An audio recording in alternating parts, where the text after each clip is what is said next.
Hvað vandræðalegasta moment sem þú lent í? Vandræðalegasta moment sem ég lent í sko, on top of my mind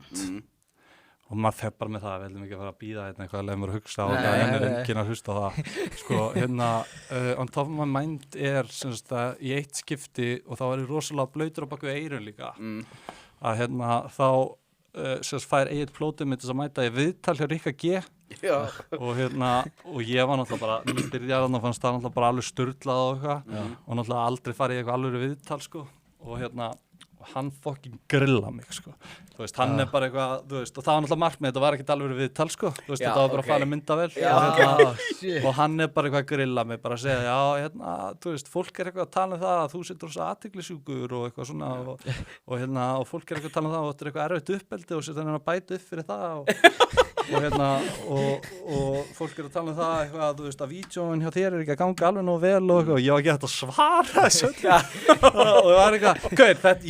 það er eitthvað að mér sko, þegar ég hugsa út í þetta að ég segi eitthvað út af hverju ég satt þetta viðtal all og bara hélt að þetta var eðlilegt sko og ég var bara eitthvað, ég var ekki hægt að svara þessu einlega já, ok, getur það verið, já, ég skal eitthvað bæta þetta ég held nú samt að þetta vídeo að gengi ágætlega, var bara eitthvað gætningill lúði sko og þú veist, ég var í alveg bara trúðusöllu sko, var engur nær þegar plótinni kemur greinendur hlaðriðin en ég get með þess að nefndi ykkur annað dæmi sem er ennþá verra það var sem stutt eftir hann eini kom út þá fengur strákanir og Sonja